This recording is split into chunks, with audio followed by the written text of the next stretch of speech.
வணக்கம். இது ஐபிசி தமிழின் செய்தி நேரம். முதலில் தலைப்புச் செய்திகள்.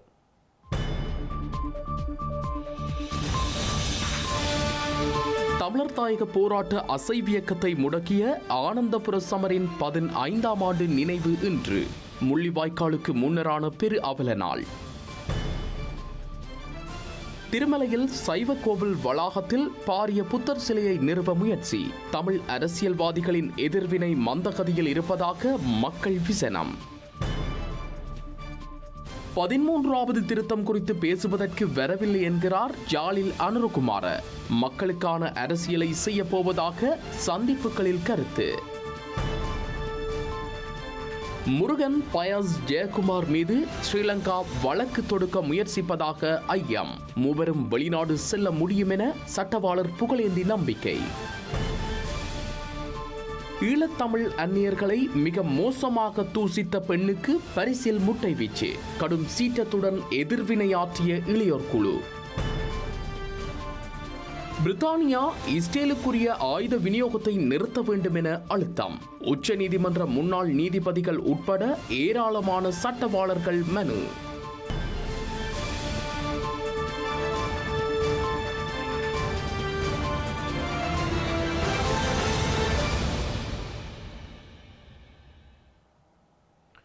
தொடர்பது விரிவான செய்திகள். தமிழர் தாயக விடுதலை போராட்ட வரலாற்றின் அசைவியக்கத்தை பெரும் பேரழிவு நிலைக்கு மாற்றிய ஆனந்தபுரம் வரலாற்று சமரின் 15வது ஆண்டு நினைவு என்றாகும். தமிழீழ விடுதலை புலிகளின் வரலாற்றில் ஒரே தடவையில் பெரும் படைய தகுதி நிலை தளபதிகள் மரணத்தை தழுவிக்கொண்டமையும் குறிப்பிடத்தக்கது. திருகோணமலை மடத்தடி வீரகத்தி பிள்ளையார் ஆலய காணியில் தமிழ் மக்களின் எதிர்ப்பையும் மீறி சட்டவிரோதமான முறையில் பாரிய புத்தர் சிலையை வைப்பதற்கான நடவடிக்கைகள் முன்னெடுக்கப்பட்டு வருகின்றன. இதனால் அந்த பகுதியில் பதற்றமான சூழல் நிலவி வரும் நிலையில் தமிழ் அரசியல் தலைவர்கள் மௌனம் காப்பதாகவும் தெரிவிக்கப்பட்டுள்ளது. திருகோணமலை மடத்தடி பிரதான வீதிக்கு அருகாமையில் வீரகத்தி பிள்ளையார் ஆலயத்திற்கு சொந்தமான காணியில் கடந்த மாதம் 22ஆம் தேதி முதல் பாரிய புத்தர் சிலை வைப்பதற்கான கட்டுமான பணிகள் முன்னெடுக்கப்பட்டு வருகின்றது. குறித்த கட்டுமான பணிகளுக்கு நகர சபை, வீதி அபிவிருத்தி அதிகார சபை, நகர அபிவிருத்தி அதிகார சபை உள்ளிட்ட எந்தவித அரசாங்க திணைக்களத்தினதும் அனுமதி பெறப்படாமல் சட்டவிரோதமான முறையில் கட்டுமான பணிகள் இடம்பெற்று வருகின்றது. இது தொடர்பாக நகரசபையின் செயலாளர் கடந்த மாதம் 23ஆம் தேதி சம்பவ இடத்திற்கு சென்று கட்டுமான பணிகளை பார்வையிட்டிருந்தார். எனினும் கட்டுமான பணிகள் இடம்பெற்று இறுதிக்கட்டத்தை எட்டியுள்ளன. வெசாக் பூரணை தினத்தை முன்னிட்டு அங்கு பாரிய புத்தர் சிலை வைக்கப்பட உள்ளதாக தகவல்கள் வெளியாகியுள்ளன. அத்துடன் நிர்மாண பணிகள் இடம்பெறும் பகுதியில் வன்முறை கும்பல் ஒன்று பாதுகாப்பு பணியில் ஈடுபடுத்தப்பட்டுள்ளதாகவும் இதனால் அங்கு மோதல்கள் ஏற்படலாம் எனவும் மக்கள் அச்சம் வெளியிட்டுள்ளனர். இதனால் அந்த பகுதியில் விகாரை அமைக்கப்படலாம் எனவும் தமிழ் மக்கள் அச்சம் வெளியிட்டுள்ளனர். மடத்தடி பகுதியில் கடந்த 2019ஆம் ஆண்டு சட்டவிரோதமான முறையில் தமிழ் மக்களுடைய எதிர்ப்பையும் மீறி புத்தர் சிலை வைக்கப்பட்டது. அது தொடர்பாக காவல்துறை நிலையம் உட்பட அரச நிர்வாக மட்டங்களில் ஆலய நிர்வாகத்தினரால் முறைப்பாடு பதிவு செய்யப்பட்டது. புத்தர் சிலை அகற்றப்படும் என கூறப்பட்ட போதிலும் இதுவரை எந்தவிதமான நடவடிக்கைகளும் மேற்கொள்ளப்படாத நிலையில் பாரிய புத்தர் சிலை வைப்பதற்கான நடவடிக்கைகள் தற்போது முன்னெடுக்கப்பட்டு வருகின்றன. இந்த செயற்பாடானது இனங்களுக்கு இடையேயான முறுகல் நிலையை தோற்றுவிக்கும் எனவும் இது ஒரு வகையான இன ஆக்கிரமிப்பு எனவும் புத்திஜீவிகள் கவலை வெளியிட்டுள்ளனர். அத்துடன் நாட்டின் சட்டம் மற்றும் அரச நிறுவனங்கள் பக்கசார்பாக செயற்படுவதாகவும் தெரிவிக்கின்றனர். ஸ்ரீலங்கா அரசியலமைப்பின் 13வது திருத்த சட்டத்தை நடைமுறைப்படுத்துவதாக கூறி மக்களுடன் ஒப்பந்தம் ஒன்றை மேற்கொள்வதற்காக தான் யாழ்ப்பாணத்திற்கு பயணத்தை மேற்கொள்ளவில்லை என மக்கள் விடுதலை முன்னணி தலைமையிலான தேசிய மக்கள் சக்தியின் தலைவர் அனுரகுமார் திசாநாயக்க தெரிவித்துள்ளார். அரசியல் வியாபாரம் செய்யாது அனைத்து மக்களையும் ஒன்றிணைத்து ஆட்சி செய்யும் முயற்சிகளை தமது கட்சி முன்னெடுத்து வருவதாக இன்று யாழ்ப்பாணத்தில் நடைபெற்ற ஆசிரியர் சேவை சங்கத்தின் மாநாட்டில் உரையாற்றும் போது அவர் தெரிவித்துள்ளார். இலங்கையில் இந்த ஆண்டு முக்கிய தேர்தல்கள் நடைபெற உள்ளன. இதற்கமைய எதிர்வரும் அக்டோபர் மாதம் ஸ்ரீலங்காவிற்கான புதிய ஜனாதிபதி தெரிவு செய்யப்பட்டிருப்பார். சாதாரணமாக வடக்கு வாழ் மக்கள் ஜனாதிபதி தேர்தல் தொடர்பில் அதிக அக்கறை செலுத்தவில்லை. அது ஏன்? ஜனாதிபதி தேர்தல் என்பது கொழும்பிற்கான தலைவரை தேர்ந்தெடுக்கும் தேர்தல் என யாழ் மக்கள் நினைக்கின்றார்கள். எனினும் இலங்கையில் அரசியல் மற்றும் பொருளாதாரத்தின் எதிர்காலத்தை ஜனாதிபதி தேர்தலில் வாக்களிப்பதன் மூலம் மக்கள் தெரிவு செய்கின்றார்கள் என்பதை அனைவரும் நினைவில் வைத்துக் கொள்ள வேண்டும். எனினும் ஒரு நாட்டின் ஜனாதிபதி மேற்கொள்ளும் தீர்மானங்கள் அந்த நாட்டின் எதிர்காலத்தையும் மக்களையும் பாதிக்கும். இதனால் வடக்கு வாழ் மக்கள் ஜனாதிபதி தேர்தலை பொருட்படுத்தாது இருக்கக்கூடாது. கடந்த காலங்களில் தெரிவு செய்யப்பட்ட ஆட்சியாளர்கள் காரணமாக இலங்கை மக்களின் எதிர்காலம் இருளடைந்து காணப்படுகிறது. தேர்தலை முன்னிட்டு பலர் போலி வாக்குறுதிகளை வழங்குகின்றார்கள், மக்களுடன் ஒப்பந்தம் மேற்கொள்கிறார்கள். எனினும் வாக்குதலால் நான் இதனை செய்கின்றேன் என சில அரசியல்வாதிகள் கூறுகிறார்கள். இதனை நம்பும் மக்கள் அவர்களுக்கு வாக்களிக்கிறார்கள். தற்போது பல கட்சி மாநாடுகள் மக்களுடனான ஒப்பந்தத்தை அடிப்படையாக கொண்டு நடைபெறுகின்றன. எனினும் நாம் இந்த நடவடிக்கையை செய்ய மாட்டோம். மக்களுடன் நாம் ஒப்பந்தங்களை மேற்கொள்ள மாட்டோம். அனைவரும் ஒன்றிணைந்து செயற்பட வேண்டும் என்பதே எமது நிலைப்பாடு. வடக்கு, கிழக்கு, தெற்கு, மேற்கு உள்ளிட்ட அனைவருடனும் நாம் இணைந்து செயற்படுவோம். இதற்கான கலந்துரையாடலை முன்னெடுக்கவே நாம் இங்கு வந்தோம். எமது கட்சி தொடர்பில் பல விமர்சனங்கள் முன்வைக்கப்பட்டு வருகின்றன. ஐக்கிய தேசிய கட்சி, ஸ்ரீலங்கா பொதுஜன பெரமுன உள்ளிட்ட அனைத்து அரசியல் கட்சிகளிலும் தற்போது பிளவுகள் ஏற்பட்டுள்ளன. இந்த கட்சிகளில் இருந்து பிரிந்தவர்கள் தற்போது எமக்கு ஆதரவாக செயற்படுகின்றார்கள். அத்துடன் இலங்கையில் தமிழ் மற்றும் சிங்களம் தொடர்பில் காணப்படும் பிளவுகள் ஆட்சியாளர்களால் மேற்கொள்ளப்பட்டது. நாம் பிரிந்து வாழ தேவையில்லை. ஆட்சியாளர்கள் நம்மை பிரிக்கும் அரசியலிலேயே தொடர்ந்தும் ஈடுபடுகின்றார்கள். அரசியலின் நலனுக்காக இனவாத அரசியலே அவர்களது முதன்மையான நோக்கமாக இருந்தது. நமது மூதாதையர்கள் காலம் தொடங்கி அனைத்து ஆட்சியாளர்கள் இனவாதத்தை மக்கள் மனதில் விதைத்தார்கள். இதனால் வடக்கு மற்றும் கிழக்கு மாகாணம் யுத்தத்தை எதிர்நோக்க வேண்டியிருந்தது. இதனால் பாரியளவில் பாதிக்கப்பட்ட மக்களாக வடக்கு மக்கள் இருக்கிறார்கள். இன்றும் அவர்களின் போராட்டத்திற்கு நீதி கிடைக்கவில்லை. எனினும் எமது தலைமுறையினர் இவ்வாறு இருக்கக்கூடாது. எமது கட்சி எதிர்கால சந்ததியினரை மாற்றியமைக்கும், அவர்களின் சிந்தனைகளை மாற்றும். எதிர்கால சந்ததியினருக்காக சரியான பாதையை நாம் உருவாக்குவோம். எமது சந்ததியினர் எதிர்நோக்கிய யுத்தத்தை எதிர்கால சந்ததியினர் எதிர்நோக்க வேண்டுமா? இவ்வாறான பேதங்களும் போர்மற்ற புதிய நாடு, புதிய ஆட்சி உருவாக வேண்டும். இதுவே எமது நோக்கம், தேசிய மக்கள் சக்தியின் நோக்கம். இனவாதமற்ற தேசிய ஒற்றுமைப்பாட்டிற்காக அனைவரும் குரல் கொடுக்க வேண்டும். இலங்கையில் நடைபெறவுள்ள ஜனாதிபதி தேர்தலில் தமிழ் மக்கள் சார்பான பொது வேட்பாளராக பொத்துவில் முதல் பொலிகண்டி வரையான மக்கள் பேரியக்கத்தின் ஒருங்கிணைப்பாளர் வேலன் சுவாமியை களமிறக்கும் யோசனை முன்வைக்கப்பட்டுள்ளதாக தமிழ் மக்கள் கூட்டணியின் தலைவர் சி.பி. விக்னேஸ்வரன் தெரிவித்தார். எனினும் இறுதி தீர்மானங்கள் எதுவும் இதுவரை எட்டப்படவில்லை என கூறிய அவர், இலங்கை தமிழரசு கட்சி பொது வேட்பாளர் தொடர்பான விடயத்தில் நழுவிச் செல்வதாகவும் கூறினார். ஆனால் தமிழ் மக்களுடைய பிரச்சனைகளை நாங்கள் யோசிக்கும் போது ஒரு பொது வேட்பாளரை முன்னிறுத்துவதுதான் தற்போதைய சூழலிலே எங்களுக்கு நன்மை பயக்கும் என்பது என்னுடைய கருத்து. நடந்துள்ளது, அதனை நான் கூறலாமோ இல்லையோ எனக்கு தெரியல. என்னுடைய கருத்து திரு வேலன் சுவாமிகள் அவர்கள் இதற்கு ஏற்றவர் என்பது என்னுடைய கருத்து. அவருடைய பெயரும் பரிசீலிக்கப்பட்டது, வேறு சில பெயர்களும் பரிசீலிக்கப்பட்டன. ஆனால் இன்னமும் அது பரிசீலனை கட்டத்தில் தான் இருக்கின்றது. இணக்கப்பாடு ஏற்படவில்லை என்று தான் கூற வேண்டும். பேசிக்கொண்டு இருக்கின்றார்கள். என்னுடைய கருத்து வேலன் சுவாமி அவர்கள் அதற்கு ஏற்றவர் என்பது. ஆனால் வேறு ஒருவரை மற்றவர்கள் தேர்ந்தெடுத்தால் அவர் அதற்கு சம்மதம் தெரிவித்து அவர் அதுக்குரிய பின்னணி அவருக்கு இருந்தால் அவரை நாங்கள் ஆதரவு கொடுப்போம். அவருக்கும் தமிழரசு கட்சி இதில் இருந்து கொஞ்சம் நழுவிக்கொண்டு இருக்கின்றது. மற்ற கட்சிகள் எல்லாரும் இதை பற்றி பேசிக்கொண்டு இருக்கின்றோம். தமிழரசு கட்சி கொஞ்சம் நழுவிக்கொண்டு இருக்கின்றது என்று அவர்களுடைய தலைவரும் இப்பொழுது இல்லாத நிலையிலே எங்கு போகணும் என்ன செய்யணும் என்று தெரியாமல் கொஞ்சம் தடுமாறிக்கொண்டு இருக்கின்றார்கள். இந்தியாவின் முன்னாள் பிரதமர் ராஜீவ்காந்தி கொலை வழக்கிலிருந்து விடுதலை செய்யப்பட்ட நிலையில் யாழ்ப்பாணம் திரும்பியுள்ள முருகன், ராபர்ட் பயஸ் மற்றும் ஜெயக்குமார் ஆகியோருக்கு எதிராக ஸ்ரீலங்கா சட்டமா அதிபர் திணைக்களத்தால் வழக்கு தாக்கல் செய்ய முடியாது என தமிழகத்தில் அவர்கள் தொடர்பான வழக்கு விவகாரங்களை கையாளும் சட்டத்தரணி புகழேந்தி ஐபிசி தமிழ் செய்திகளுக்கு தெரிவித்தார். அவர்கள் இந்தியாவில் இருந்து ஸ்ரீலங்கா கடவுச்சீட்டை பெற்று மீண்டும் நாடு திரும்பியுள்ளமையினால் அவர்கள் மீது வழக்கு தாக்கல் செய்வதற்கான சந்தர்ப்பங்கள் இல்லை என அவர் கூறினார். மேலும் அவர்கள் இலங்கையில் இருந்தே வெளிநாடு செல்வதற்கான முயற்சிகளை முன்னெடுப்பார்கள் என்றும் அவர் தெரிவித்தார். இதிலே அவர்கள் மீது வழக்கு போடுவதற்கான சாத்தியக்கூறுகள் மிக மிக குறைவு. ஏனென்றால் 1990 இவர்கள் இலங்கையிலிருந்து இந்தியா சென்ற குற்றச்சாட்டு அவர்கள் மீது வைக்கப்பட்டால் கிட்டத்தட்ட 34 ஆண்டுகளுக்கு பின்பு வழக்கு போடுவது என்பது சாத்தியமற்றது.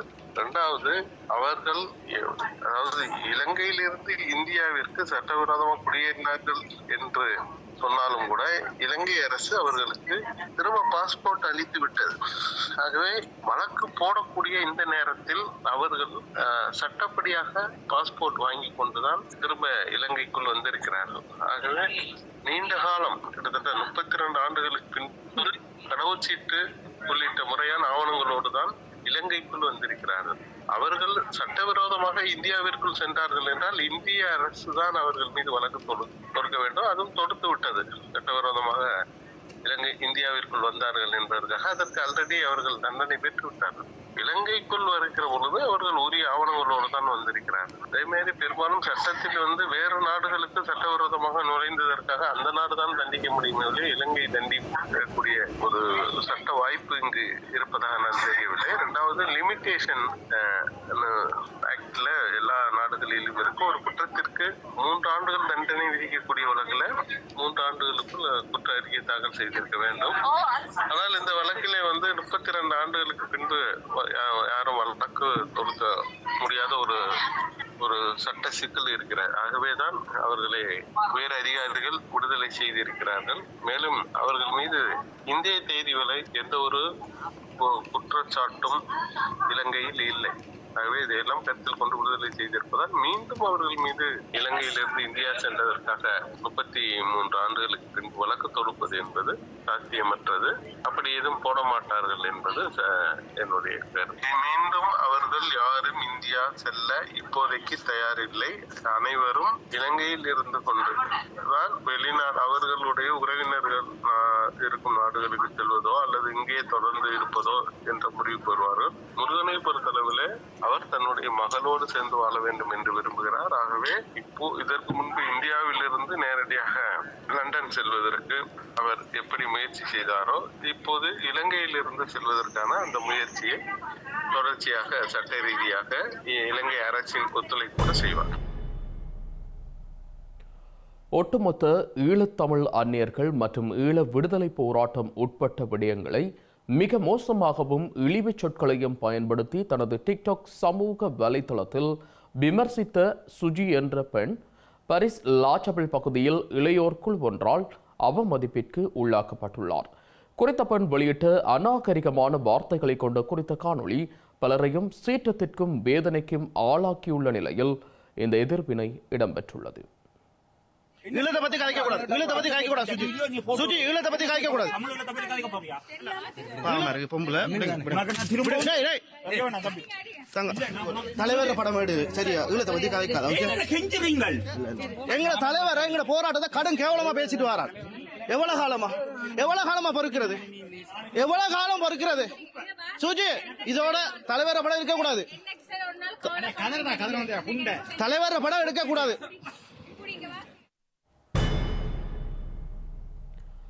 இலங்கையில் நடத்தப்பட்ட உயிர்த்த ஞாயிறு தற்கொலை குண்டு தாக்குதலில் பாதிக்கப்பட்ட மக்களுக்கு நீதி கோரி பிரித்தானியாவில் ஆர்ப்பாட்டம் ஒன்று நடத்தப்பட்டுள்ளது. உயிர்த்த ஞாயிறு தற்கொலை குண்டு தாக்குதலில் 5வது ஆண்டு நினைவு தினம் நினைவு கூறப்பட உள்ள நிலையில் இந்த ஆர்ப்பாட்டம் நடத்தப்பட்டுள்ளது. இலங்கையில் நடாத்தப்பட்ட உயிர்த்த ஞாயிறு தற்கொலை குண்டு தாக்குதலிற்கு திட்டம் தீட்டிய ஸ்ரீலங்கா முன்னாள் ஜனாதிபதி கோட்டபாய ராஜபக்ஷ, சுரேஷ் ஷாலே மற்றும் பிள்ளையான் போன்றவர்களை கைது செய்து பாதிக்கப்பட்ட மக்களுக்கு நீதியை பெற்றுக் கொடுக்க சர்வதேச சமூகம் முன்வர வேண்டும் என கோரி இந்த போராட்டம் நடாத்தப்பட்டுள்ளது. பிரித்தானியாவில் உள்ள இலங்கை தூதரகத்தை முற்றுகையிட்டு இன்று இந்த கண்டன ஆர்ப்பாட்டம் இடம்பெற்றுள்ளது. தமிழர்களுக்கான சுதந்திர வேட்கை அமைப்பினர் இந்த போராட்டத்தை ஒழுங்கு செய்திருந்தனர்.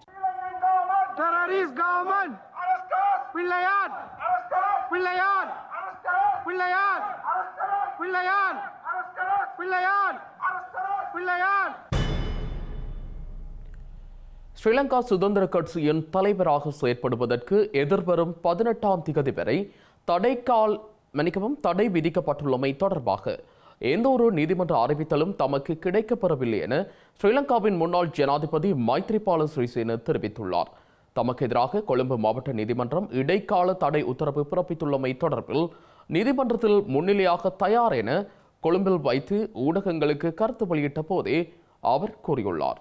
எதிர்காலத்தில் நீதிமன்றத்திற்கு உண்மைகளை விளக்கி மக்களுக்கு சரியான நிலைமை என்ன என்பதை எடுத்துரைக்க தாம் காத்திருப்பதாகவும் மைத்ரிபால சிறிசேன மேலும் தெரிவித்துள்ளார்.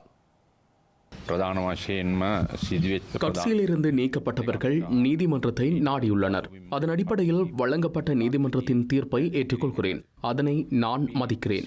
அதேபோன்று சந்திரிகாவும் என்னை தலைவர் பொறுப்பில் இருந்து நீக்குமாறு கோரி நீதிமன்றத்திற்கு சென்று இடைக்கால தடை உத்தரவொன்றை பெற்றுக் கொண்டுள்ளதாக அறிய கிடைத்துள்ளது. 18ஆம் தேதி வரை தலைவராக செயற்படுவதற்கு எனக்கு தடை விதிக்கப்பட்டுள்ளது என்பதை நான் ஊடகங்கள் ஊடாக அறிந்து கொண்டேன். இவ்வாறு அறிந்து கொண்ட போதிலும் நீதிமன்றத்தில் இருந்து எந்த ஒரு கடிதமும் எமக்கு கிடைக்கப்பெறவில்லை. ஸ்ரீலங்கா சுதந்திர கட்சியின் வரலாற்றை எடுத்து பார்த்தால் இவ்வாறான சவால்கள் புதியதானவே அல்ல. சந்திரிகா, அனுர பண்டாரநாயக்க உள்ளிட்டவர்கள் ஸ்ரீலங்கா சுதந்திர கட்சியில் இருந்து பிரிந்து சென்று புதிய கட்சியொன்றை 1977ஆம் ஆண்டு உருவாக்கினார்கள். அதன் காரணத்தினாலேயே எமக்கு 17 ஆண்டுகள் எதிர்க்கட்சியாகவே இருக்க வேண்டிய சூழ்நிலை ஏற்பட்டது. கட்சியில் இருந்த நாடாளுமன்ற உறுப்பினர்கள் 14 பேரில் 11 பேர் அரசாங்க பக்கம் சென்றுள்ளனர். 2 கோட்டாபய ராஜபக்ஷ இருந்த போது சென்றார்கள். சர்வகட்சி அரசாங்கம் என்ற முன் நிபந்தனையை மீறி செல்லக்கூடாது என்ற மத்திய செயற்குழுவின் தீர்மானத்தை மீறியே அவர்கள் அரசாங்கத்துடன் சென்றுள்ளனர். தற்போதுள்ள ஜனாதிபதியின் கீழும் அமைச்சு பதவிகளை பெற்றுக் கொள்வதற்காகவே அவர்கள் சென்றார்களே தவிர நாட்டின் மீதோ மக்கள் மீதோ கட்சி மீதோ கொண்ட விருப்பத்தினால் அல்ல. தேர்தல்களை எதிர்கொள்ளும் வகையில் அரசியல் கட்சிகளுடன் பேச்சு நடத்தி வெற்றி பெற்றோம். எனினும் இந்த அரசாங்கத்தில் உள்ளவர்களிடமே வெற்றிலை கதறி சின்னங்கள் இருந்தன. அதனை கேட்டபோது அவற்றை தருவதற்கு அவர்கள் மறுத்திருந்தார்கள். மத்திய செயற்குழுவில் 3 தடவைகள் அவர்கள் தமது வாக்குறுதிகளை மீறியுள்ளனர். அதன் மூலம் ஒழுக்கம் மற்றும் சட்டத்திற்கு எதிராக அவர்கள் செயற்பட்டுள்ளனர்.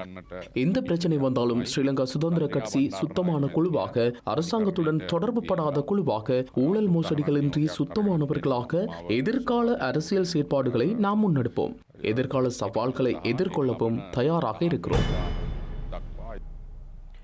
ஸ்ரீலங்கா ஜனாதிபதி ரணில் விக்ரமசிங்க கட்சிகளை உடைப்பதற்கான எதிர்பார்ப்பில் இருப்பதாக மலையக மக்கள் முன்னணியின் தலைவரும் நாடாளுமன்ற உறுப்பினருமான வேலுச்சாமி ராதாகிருஷ்ணன் தெரிவித்துள்ளார். யாழ்ப்பாணத்தில் வைத்து ஊடகங்களுக்கு கருத்து வெளியிட்ட வேலுச்சாமி ராதாகிருஷ்ணன் ஜனாதிபதி மற்றும் நாடாளுமன்ற தேர்தல்களை ஒரே தடவையில் நடத்துவது தொடர்பான தகவலை அரசாங்கம் வெளியிடுவதாகவும் குறிப்பிட்டார். இதிலே சில நன்மைகளும் இருக்கின்றது, சில தீமைகளும் இருக்கின்றது என்பதை நாங்கள் அறியக்கூடியதாக இருக்கின்றது. விசேஷமாக இந்த நாட்டிலே இப்பொழுது பொருளாதார பிரச்சனை ஏற்பட்டதன் காரணமாக 2 தேர்தல்களுக்கு போகின்ற செலவை ஒரே தேர்தலிலே வைக்கின்ற நடவடிக்கை எடுக்க முடியும். அந்த வகையிலே இந்த தேர்தல் 2ஐயும் ஒன்றாக வைத்தால் செலவுகளை குறைக்க முடியும் என்ற நம்பிக்கை இருக்கின்றது. அதே நேரத்தில் இந்த இருக்கிற கட்சிகளுக்கு இடையிலே பல்விதமான குழப்பங்கள் நிலவுகின்ற ஒரு காரணத்தினால் எந்த கட்சியிலிருந்து எந்த கட்சியிலே வாக்கு கேட்பது, எவ்வாறு உடைத்துக் கொண்டு போவது, யாரை உடைக்கலாம் என்ற எதிர்பார்ப்போடு இருக்கின்ற கட்சிகளுக்கு இது ஒரு சிக்கலாக அமையும். ஏனென்றால் ஜனாதிபதி ஒருவர் வந்த பிறகுதான் அடுத்த அந்த ஜனாதிபதியினுடைய கட்சி வருவது மரபாக இருக்கின்றது. அல்லது பாராளுமன்ற தேர்தல் ஒன்று நடந்தால் அந்த பாராளுமன்றத்துக்கு பிறகு வருகின்ற அந்த கட்சியினுடைய தலைவருக்கு அதிகாரத்தை கைப்பற்றுகின்ற மரபு இங்கு இருக்கின்றது. ஆனால் இது எல்லாம் ஒன்றா வைத்தால் இந்த சிக்கல் வரும் என்பதை தெரிந்து கொள்ள வேண்டும். விசேஷமாக கௌரவ ரணில் விக்ரமசிங்க அவர்கள் இன்று ஜனாதிபதியாக வருவதற்கான எதிர்பார்ப்பு இருந்தாலும் அவர் எல்லா கட்சிகளையும் உடைத்து அதை எடுப்பதற்கான வசதிகள் என்ன என்பதை அவர் பார்த்துக் கொண்டிருக்கின்றார். இவ்வாறு ஒரு சூழ்நிலை நடந்தால் அவருக்கு இந்த கட்சி உடைக்கின்ற விஷயத்திலே அவருடைய விஷயம் சாத்தியமாகாது என்பது ஒரு விஷயமாக இருக்கும். தமிழ் சிங்கள புத்தாண்டு விடுமுறை காலத்தில் பொதுமக்களுக்கு அசௌகரியம் ஏற்படாத வகையில் அத்தியாவசிய சேவைகள் மற்றும் ஏனைய அரசு சேவைகளை தொடர்ச்சியாக முன்னெடுத்துச் செல்வதற்கான சரியான வேலை திட்டத்தை தயாரிக்குமாறு ஸ்ரீலங்கா ஜனாதிபதி அதிகாரிகளுக்கு அறிவுறுத்தியுள்ளார். ஜனாதிபதி அலுவலகம், பிரதமர் அலுவலகம், பாதுகாப்பு, சுகாதாரம், போக்குவரத்து, மின்சாரம் உள்ளிட்ட துறைசார் அமைச்சுக்கள் இணைந்து இந்த வேலை திட்டத்தை தயாரிக்க வேண்டியது அவசியம் எனவும் ஜனாதிபதி அறிவுறுத்தியுள்ளார். அதேபோன்று எதிர்வரும் பண்டிகை காலத்தில் நாட்டில் பொதுமக்களின் பாதுகாப்பை உறுதிப்படுத்தவும் சட்டம் ஒழுங்கை பாதுகாப்பதற்குமான விரிவான வேலை திட்டத்தை செயற்படுத்துமாறும் ஜனாதிபதி பாதுகாப்பு துறையினருக்கு பணிப்புரை விடுத்துள்ளார். இலங்கையில் கடந்த 2 வருடங்களில் அரசாங்கம் முன்னெடுத்த சரியான தீர்மானங்களினால் நாட்டின் பொருளாதாரம் வலுப்பெற்றுள்ளதுடன் இன்று எவரும் வீதியில் இறங்கி அரசியல் செய்யும் சந்தர்ப்பம் கிடைத்துள்ளதாக ஸ்ரீலங்கா ஜனாதிபதி ரணில் விக்ரமசிங்கே தெரிவித்தார். எனினும் நாட்டின் பொருளாதாரம் இன்னும் தொங்கு பாலத்தில் இருப்பதாக சுட்டிக்காட்டிய ஜனாதிபதி அரசாங்கத்தின் வேலை திட்டத்தை வெற்றி பெறும் வரை தொடர்ந்து செல்வதா அல்லது வேலை திட்டத்தை விட்டுவிட்டு நாட்டை மீண்டும் பாதாளத்தில் தள்ளிவிடுவதா என்பதை மக்கள் தீர்மானிக்க வேண்டும் எனவும் வலியுறுத்தியுள்ளார். சர்வதேச ரத்தினக்கல் ஆபரண வர்த்தக நிலையத்தை இன்று காலை திறந்து வைத்து உரையாற்றிய போதே ஜனாதிபதி இதனை குறிப்பிட்டார். ஜூலை 2022 நாட்டின் மொத்த தேசிய உற்பத்தி வளர்ச்சி 7.4 என்ற மறைப்பெருமானத்தை காட்டியது. ஆனால் 2024 4.5 என்ற நேர்பெருமானத்தை காண்பிக்கிறது. 2 வருடங்களில் இந்த மாற்றம் ஏற்பட்டுள்ளது. மக்கள் இந்த கஷ்டங்களை சகித்துக் கொண்டதாலேயே இந்த மாற்றம் ஏற்பட்டது. 2022 ஜூலை மாதமளவில் 54.6% காணப்பட்ட பணவீக்கம் இன்று 9 ஆக குறைவடைந்திருப்பதால் ரூபாய் வலுவடைகிறது. அன்று 23.8% காணப்பட்ட வங்கி வட்டி 10.3% குறைவடைந்துள்ளது. இதனை இன்னும் சில மாதங்களில் மேலும் குறைக்க முடியும் என மத்திய வங்கி ஆளுநர் தெரிவித்துள்ளார். அன்று 361 ரூபாவாக காணப்பட்ட டாலரின் பெறுமதி இன்று 300.4 குறைந்திருக்கிறது. இதனை 280 ரூபாய் வரையில் மட்டுப்படுத்திக் கொள்ளவே முயற்சிக்கின்றோம். ஆனால் ரூபாவின் பெறுமதி மேலும் வலுவடையும்.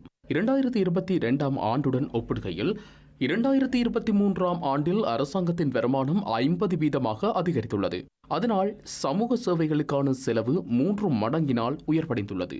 தற்போது கடன் மறுசீரமைப்பு பணிகள் இறுதிக்கட்டத்தை எட்டியுள்ளது. உள்நாட்டு கடன் குறித்து ஆலோசித்து வருகிறோம். அடுத்த கட்டமாக எமக்கு கடன் வழங்கிய நாடுகளுடன் உடன்படிக்கைக்கு பெற வேண்டும். இந்த பணிகளை தொடர்வதற்கான இலக்குகளுக்கு ஏற்ப செயற்பட வேண்டும். சர்வதேச நாணய நிதியமும் அரசாங்கமும் செய்து கொண்ட ஒப்பந்தங்களின் அடிப்படையில் நாம் முன்னேறி செல்ல வேண்டும்.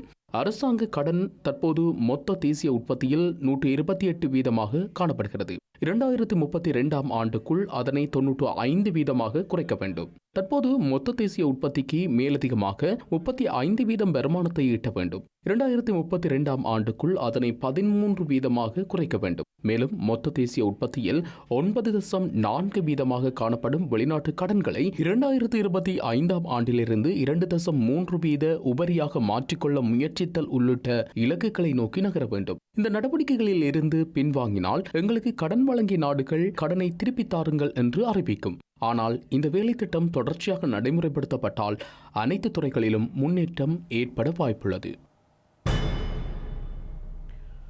இந்திய இலங்கை ஒப்பந்தத்தின் மூலம் கிடைக்கப்பெற்ற கச்சத்தீவினை மீண்டும் இந்தியாவிற்கு வழங்குவது என்பது சாத்தியமற்ற விடயம் என ஸ்ரீலங்கா கடற்றொழில் அமைச்சர் டக்ளஸ் தேவானந்தா தெரிவித்துள்ளார். அவ்வாறு வழங்குவதாக இருந்தால் இலங்கையின் கடல் வளங்கள் முற்றுமுழுதாக சூறையாடப்படும் நிலை ஏற்படும் எனவும் அதற்கு இடமளிக்க முடியாது எனவும் டக்ளஸ் தேவானந்தா தெரிவித்தார். இந்த வெஸ்ட் பேங்க் என்ற ஒரு சொல்லப்படுகின்ற இடம் ஒன்று இருக்கின்றது.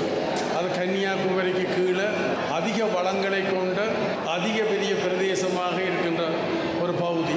அதாவது கச்சதீவை போல 80 மடங்குக்கு மேற்பட்ட ஒரு பிரதேசம். அப்போ அந்த பிரதேசம் இந்த 76ஆம் ஆண்டு 74ஆம் ஆண்டு மீளாய்வு செய்யப்பட்டு 76ஆம் ஆண்டு செய்யப்பட்டதில் அதை அவர்கள் உள்வாங்கி கொண்டாங்க. என்று நினைக்கிறேன் இந்தியா தன்னுடைய நலன்களில் இருந்து கொண்டு அது வளங்கள் கூடின இடமாக இருக்கின்றபடியினால் எங்களுடைய கடத்தொழிலாளர்கள் இலங்கை கடத்தொழிலாளர்கள் அன்றைக்கு அங்கே தொழில் செய்தவர். அப்போ அதை தடுத்ததுக்குரிய நோக்கம் எதிர்காலத்தில் இலங்கை அதுக்கு உரிமை கோரிடக்கூடாது என்ற ஒரு உள்நோக்கத்தோடு தான் அது செய்யப்பட்டதாக நான் கருதுகிறேன். அப்போ இதில் கச்சதீவை திருப்பி கொடுப்பதுன்றதுக்கு எந்த முகாந்திரமும் இல்லை. சரி, ஒரு தர்க்கத்துக்கு நாங்கள் அதை எடுத்துக்கொண்டாலும் அவர்கள் இப்போ கச்சதீவு இருக்கின்றபடியினால் அதுக்கு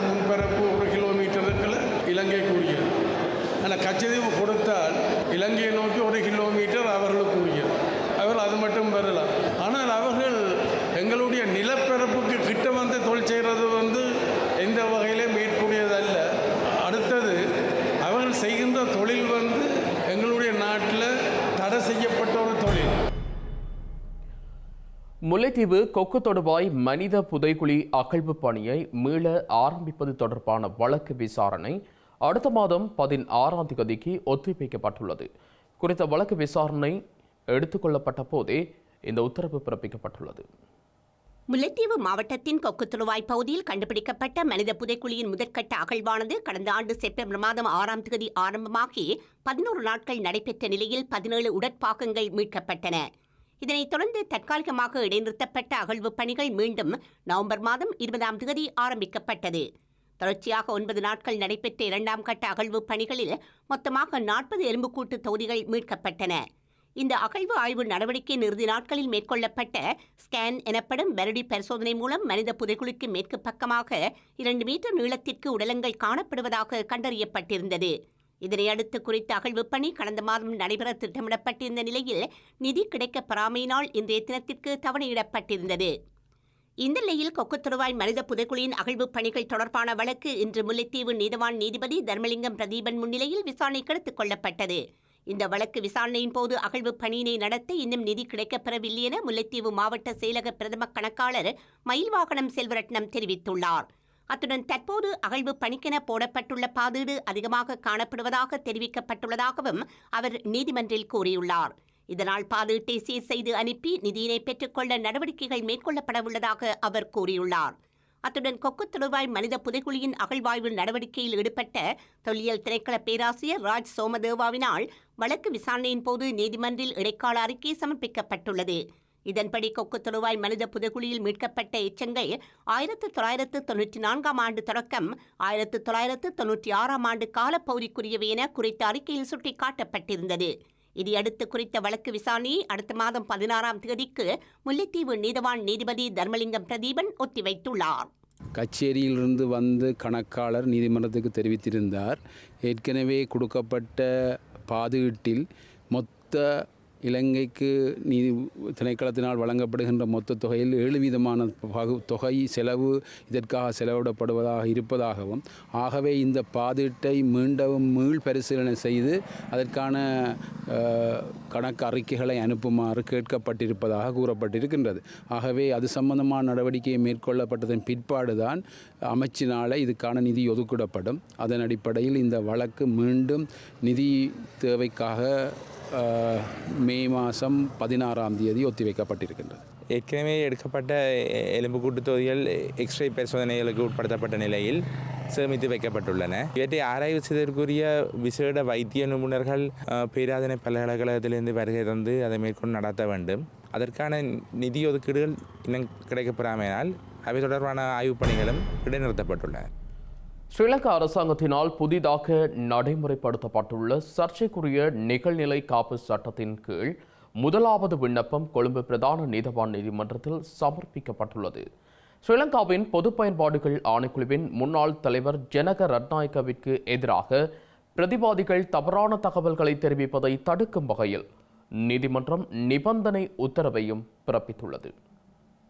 கொழும்பு பிரதான நீதவான் பிரசன்ன அல்வீஸ் 2024ஆம் ஆண்டின் 9ஆம் இலக்க நிகழ்நிலை பாதுகாப்பு சட்டத்தின் 24(1) மற்றும் பிரிவு 24(2) ஆகியவற்றின் அடிப்படையில் மனுதாரர் ஜானக ரட்நாயக்கவுக்கு சாதகமாக நிபந்தனை உத்தரவை பிறப்பித்துள்ளார். இந்த உத்தரவு தொடர்பாக பிரதிவாதிகளுக்கு அறிவிக்குமாறும் நீதவான் கட்டளையாக்கியுள்ளார். காயத்ரி பிம்பா, ஜனக ராஜபக்ச, ஓஷல கேரத் மற்றும் பலர் இந்த விண்ணப்பத்தில் பிரதிவாதிகளாக குறிப்பிடப்பட்டுள்ளனர். பிரதிவாதிகள் தனிப்பட்ட தகவல்களை பரப்பியதாக அல்லது பரப்ப முயற்சிப்பதாக மனுதாரரான ஜனக ரட்நாயக்க தனது மனுவில் குற்றம் சாட்டியுள்ளார். தாம் இலக்கு வைக்கப்பட்ட நபராக இருப்பதாக கூறியுள்ள ஜனக ரட்நாயக்க விண்ணப்பத்தில் குறிப்பிடப்பட்டுள்ள 1 அல்லது அதற்கு மேற்பட்ட பிரதிவாதிகள் தவறான தகவல்களை பரப்பி மனுதாரரான தம்மை வேண்டுமென்றே துன்புறுத்துவதாகவும் கூறியுள்ளார். மனுதாரருக்காக முன்னிலையான மிதுன் டயஸின் அறிவுறுத்தலின் பேரில் ஜனாதிபதி சட்டத்தரணி கலிங்க இந்ததிச, சட்டத்தரணி விஸ்வாடி லிவேரா தென்னக்கோன், லிலானி கனைம நிரஞ்சன் இரியகொள்ள, ரஷ்மினி இந்ததிச, நவீன் ஜெயமான மற்றும் நிரோத்தி ஷில்வா ஆகியோர் மன்றில் பிரசன்னமாகியிருந்தனர். இலங்கையில் பாடசாலை ஆசிரியர்கள் மாணவர்களை அடித்து துன்புறுத்துவதை ஒருபோதும் அனுமதிக்க முடியாது என வடமாகாண ஆளுநர் PSM சால்ஸ் தெரிவித்துள்ளார். வவுனியா சுதந்திரபுரம் பகுதியில் பாடசாலையில் ஆசிரியை ஒருவரால் மாணவர் ஒருவர் மீது தாக்குதல் நடத்தப்பட்ட சம்பவத்தை தொடர்ந்து வடக்கு மாகாண ஆளுநர் இவ்வாறு தெரிவித்துள்ளார். வவுனியா சுதந்திரபுரம் பகுதியில் உள்ள பாடசாலை ஒன்றில் தரம் 2 கல்வி பயிலும் மாணவர் மீது நேற்றைய தினம் பாடசாலை ஆசிரியை ஒருவர் மேற்கொண்ட தாக்குதலில் மாணவன் காயமடைந்த நிலையில் வைத்தியசாலையில் அனுமதிக்கப்பட்டுள்ளார். இந்த சம்பவத்தை தொடர்ந்து பாடசாலை மாணவர்கள் மீது தண்டனை என்ற பெயரில் துன்புறுத்தல்கள் அதிகரித்து வருவது குறித்து வடமாகாண ஆளுநர் PSM சார்ல்ஸினால் ஆசிரியர்களுக்கான விசேட அறிவித்தல் வழங்கப்பட்டுள்ளது. குறித்த சம்பவம் தொடர்பில் உடனடி விசாரணைகளும் ஆரம்பிக்கப்பட்டுள்ளதாக வடமாகாண ஆளுநர் தெரிவித்துள்ளார். கற்பித்தல் செயற்பாடுகளை மேற்கொண்டு மாணவர்களை வளப்படுத்த வேண்டிய ஆசிரியர்கள் மாணவர்களை அடித்து துன்புறுத்தி வைத்தியசாலைகளில் அனுமதிக்கும் சம்பவங்கள் அண்மை காலமாக அதிகரித்து வருவதாக அவர் கூறியுள்ளார். இவ்வாறு செயற்பட்ட ஆசிரியர்கள் தொடர்பில் கடந்த சில மாதங்களுக்குள் வடமாகாண ஆளுநர் செயலகத்தினால் விசாரணைகள் மேற்கொள்ளப்பட்டு அவர்கள் பணி நீக்கம் செய்யப்பட்டதாகவும் அவர் சுட்டிக்காட்டியுள்ளார். மேலும் எழுத்தறிவித்தவன் இறைவன் என்னும் கூற்றுக்கு அமைய இறைவனாக போற்றப்பட வேண்டிய ஆசிரியர்கள் மாணவர்களுக்கு துன்பம் இழைத்திருப்பதை ஒருபோதும் ஏற்க முடியாது என்றும் அவர் கூறியுள்ளார். கற்றலில் சிக்கல்களை எதிர்நோக்கும் மாணவர்களை எவ்வாறு கற்றலில் ஈடுபடச் செய்வது என்ற யுக்தியை கண்டறிந்து அவர்களுக்கான கற்றல் செயற்பாடுகளை மேற்கொள்ள வேண்டும் எனவும் இதற்காகவே ஆசிரியர்களுக்கான விசேட பயிற்சிகள் வழங்கப்பட்டு அரசினால் ஆசிரியர் நியமனம் வழங்கப்படுவதோடு மாதாந்த கொடுப்பனவும் வழங்கப்படுவதாக அவர் தெரிவித்துள்ளார். எனினும் ஒரு சில ஆசிரியர்கள் மாணவர்களின் நிலையை அறியாது அவர்களை அடித்து துன்புறுத்தும் நிலை ஏற்பட்டுள்ளதாகவும் எதிர்வரும் காலங்களில் இவ்வாறான சம்பவங்கள் இடம்பெறாதிருக்க பாடசாலை அதிபர்களும் ஆசிரியர்களும் தங்களின் பொறுப்புகளை உணர்ந்து கடமைகளை மேற்கொள்ள வேண்டும் எனவும் அவர் குறிப்பிட்டுள்ளார். பொறுப்பற்ற வகையில் செயற்படும் பாடசாலை அதிபர்களுக்கும் ஆசிரியர்களுக்கும் எதிராக கடும் நடவடிக்கை எடுக்கப்படும் எனவும் வடமாகாண ஆளுநர் மேலும் தெரிவித்துள்ளார். ஐக்கிய தேசிய கட்சியிலிருந்து வெவ்வேறு காரணங்களை முன்வைத்து கட்சியிலிருந்து பிரிந்து சென்ற 90% மீண்டும் கட்சியுடன் இணைய முன்வந்துள்ளதாக கட்சியின் உறுப்பினர் ரவி கருணாநாயக்க தெரிவித்துள்ளார். எதிர்வரும் மே மாதம் 1ஆம் தேதி நடைபெறவுள்ள கட்சியின் தொழிலாளர் தின கூட்டத்தின் போது குறித்த தரப்பினர் உத்தியோகபூர்வமாக கட்சியுடன் இணைந்து கொள்வார்கள் எனவும் அவர் தெரிவித்துள்ளார். இலங்கை மக்களுக்காக பணியாற்றும் பிரதான அரசியல் கட்சியாக ஐக்கிய தேசிய கட்சி திகழ்வதாக அந்த கட்சியின் உறுப்பினர் ரவி கருணாநாயக்க தெரிவித்துள்ளார். ஆட்சி அதிகார ஆசைக்காக தற்போது புதிதாக அமைக்கப்படும் அரசியல் கட்சிகளால் மக்களுக்கு எந்தவொரு பலனும் இல்லை என அவர் குறிப்பிட்டுள்ளார். இலங்கை பாரிய பொருளாதார நெருக்கடியை எதிர்நோக்கிய போது தமது கட்சி தலைவர் ஸ்ரீலங்கா ஜனாதிபதியாக தெரிவு செய்யப்பட்டதாகவும் இது அப்போதைய தலைவர்களால் மேற்கொள்ளப்பட்ட சரியான தீர்மானம் எனவும் அவர் குறிப்பிட்டுள்ளார். இந்த தீர்மானத்தின் பிரதிபலனாக தற்போது இலங்கையின் பொருளாதார நிலை கட்டி எழுப்பப்பட்டுள்ளதாகவும் ரவி கருணாநாயக்க சுட்டிக்காட்டியுள்ளார். அத்துடன் ஐக்கிய தேசிய கட்சியின் தலைமையில் அமைக்கப்படும் கூட்டணி தொடர்பான அறிவிப்பு உரிய நேரத்தில் மேற்கொள்ளப்படும் எனவும் அவர் குறிப்பிட்டுள்ளார். ஸ்ரீலங்கா பொதுஜன பெரமுனவின் வெற்றிடமான அனுராதபுரம் மாவட்ட ஆசனத்திற்கு வீரசேன கமகே நியமிக்கப்பட உள்ளதாக தெரிவிக்கப்பட்டுள்ளது. அனுராதபுரம் மாவட்டம் ஸ்ரீலங்கா பொதுஜன பெரமுனவின் நாடாளுமன்ற உறுப்பினர் H. நந்தசேன இன்று காலை காலமானதை அடுத்து இந்த நடவடிக்கை எடுக்கப்பட்டுள்ளது.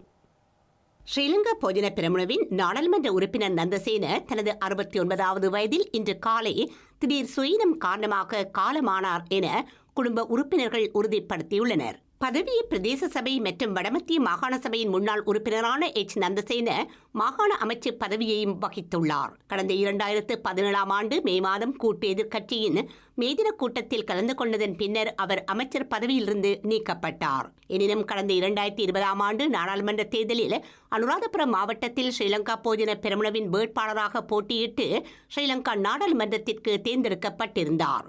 இந்த நிலையில் இயற்கை எய்திய H. நந்தசேனவின் இடத்திற்கு அனுராதபுரம் மாவட்டத்திற்கான ஸ்ரீலங்கா பொதுஜன பெரமுன பட்டியலில் அடுத்த இடத்தில் இருக்கும் வீரசேன கமகே நியமிக்கப்பட உள்ளதாக தெரிவிக்கப்பட்டுள்ளது. வீரசேன கமகே கடந்த 2020ஆம் ஆண்டு நாடாளுமன்ற தேர்தலில் அனுராதபுரம் மாவட்டத்தில் போட்டியிட்டு மொத்தமாக 38,242 வாக்குகளை பெற்று விருப்பு வாக்கு பட்டியலில் 9வது இடத்தை பெற்றிருந்தமை குறிப்பிடத்தக்கது. மேலும் சில உள்நாட்டு செய்திகள் தொடர்கின்றன.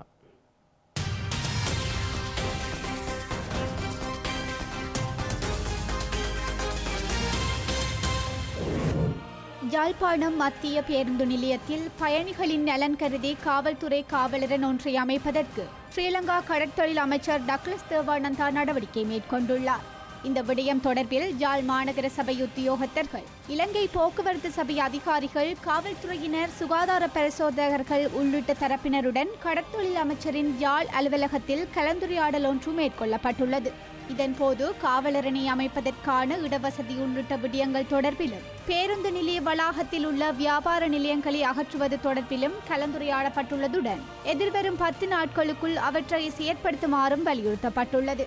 அத்துடன் சாரதி மற்றும் நடத்துனருக்கான ஆளணி பற்றாக்குறையை நிவர்த்தி செய்வது தொடர்பிலும் குறித்த கலந்துரையாடலின் போது அவதானம் செலுத்தப்பட்டமை குறிப்பிடத்தக்கது.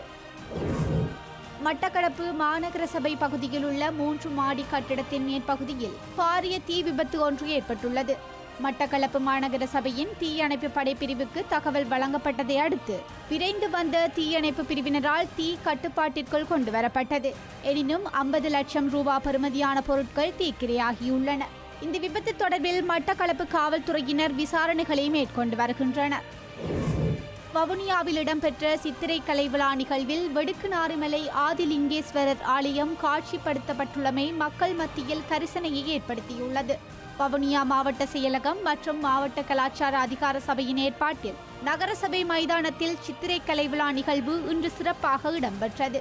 இந்த நிகழ்வின் போது பல்வேறு விடயங்களை மையப்படுத்தி கண்காட்சி கூடங்கள் திறந்து வைக்கப்பட்ட நிலையில் குறித்த கண்காட்சியில் வவுனியா வடக்கு நெடுங்கடி வெடுக்குநாறுமலை ஆதிலிங்கேஸ்வரர் ஆலயம் காட்சிப்படுத்தப்பட்டதுடன் புதூர் நாகதம்பிரான் ஆலயமும் காட்சிப்படுத்தப்பட்டுள்ளமை குறிப்பிடத்தக்கது.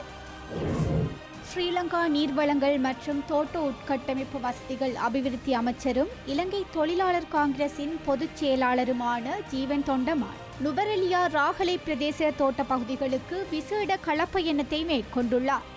இதன்போது இயற்கை அனர்த்தத்தினால் பாதிக்கப்பட்ட ராகலை மேற்பிரிவு மக்களுக்கு நிர்மாணிக்கப்பட்ட வீடுகள் மற்றும் கந்தப்பளை பூங்கா தோட்டத்தில் நிர்மாணிக்கப்பட்ட வீடுகளை பார்வையிட்டு அங்குள்ள உட்கட்டமைப்பு அபிவிருத்திகளின் குறைபாடுகள் தொடர்பிலும் கலந்துரையாடினார்.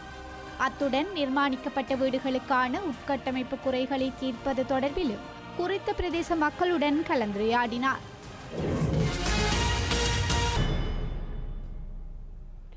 செய்திகளின் நிறைவாக மீண்டும் தலைப்புச் செய்திகள்.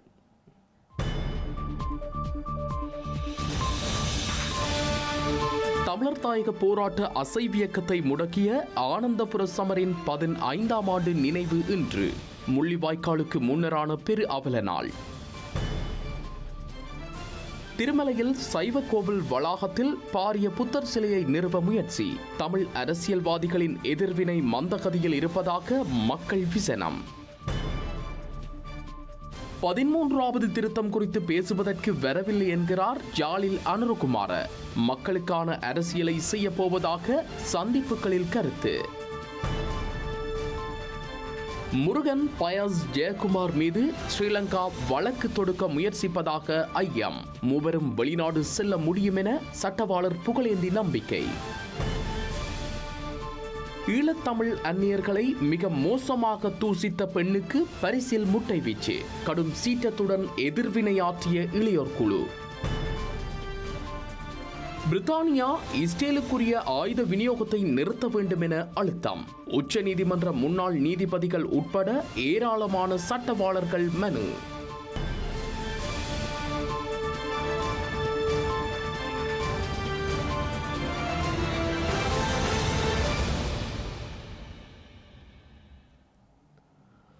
இத்துடன் ஐபிசி தமிழின் செய்தி நேரம் நிறைவடைகின்றது. உடனுக்குடன் செய்திகளை அறிந்து கொள்ள ibctamil.com என்ற நமது இணையதளத்தை பார்வையிடுங்கள்.